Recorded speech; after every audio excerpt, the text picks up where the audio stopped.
पंचकुला के इंद्रधनुष स्टेडियम में स्वराज एक समग्र कथा की स्पेशल स्क्रीन रखी गई, जिसमें हरियाणा के मुख्यमंत्री मनोहर लाल और साथ ही साथ बीजेपी के हरियाणा प्रभारी विप्लव देव समेत कई नेता शामिल हुए। देश आजादी का अमृत महोत्सव मना रहा है।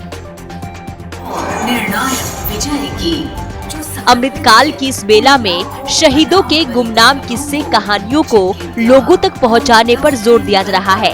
भारत में स्वराज की नींव रखी गई, जहां कई बार पीएम नरेंद्र मोदी खुद मन की बात के जरिए गुमनाम शहीदों के किस्से कहानियां जानने का आह्वान कर चुके हैं, वहीं अब टीवी भी इन कहानियों का माध्यम बनने जा रहा है।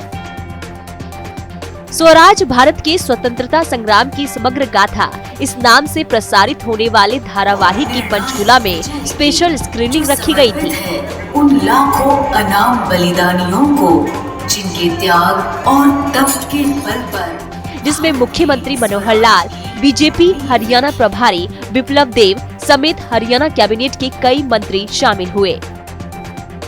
अमृत महोत्सव के इस वर्ष में देश की आज़ादी के इतिहास को ऐसे जो अनसंग हीरोज़ हैं और जो 1857 से पहले की भी जो घटनाक्रम इस देश में हुआ, उनको लेकर के दूरदर्शन ने एक 75 एपिसोड की एक श्रृंखला ये तैयार की है, जिसके अंदर ऐसी बहुत सी घटनाएं, विदेशी आक्रांताओं ने जिस देश के ऊपर आक्रमण किया, यहाँ लूटमार की, और उसकी सारा जो चित्रण है वो बहुत सजीव ढंग से दिखाया गया है।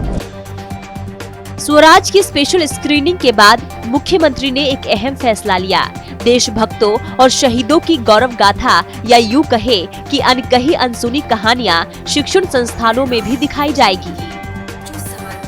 उन भूली बिसरी यादों को युवा पीढ़ी तक पहुंचाया जाएगा, जो भारत के स्वाभिमान के लिए कुर्बान हुए और अपनी आखिरी सांस तक लड़ते रहे। ऐसे सारे जितने एपिसोड हैं, हम चाहेंगे कि प्रदेश में सभी जो शिक्षा संस्थान हैं, स्कूल हैं, कॉलेज हैं, उनमें भी सब में दिखाया जाएगा। अन्य स्थानों पर भी लोगों को जागरूक करने के लिए, अपने देश का एक उज्ज्वल इतिहास बताने के लिए और इनका प्रदर्शन किया जाएगा। कार्यक्रम में शामिल हुए लोगों ने शहीदों के सम्मान में शुरू की गई इस मुहिम के लिए प्रधानमंत्री का आभार जताया और शहीदों की अनसुनी कहानी को जानकर सभी ने गौरव महसूस किया। पंचकुला से तारा ठाकुर की रिपोर्ट। इस स्क्रीनिंग के मौके पर मुख्यमंत्री मनोहर लाल ने देशभक्ति की कहानियों को जन जन तक पहुंचाने का आह्वान किया। साथ ही साथ इन कहानियों को शिक्षण संस्थानों में भी दिखाया जाएगा।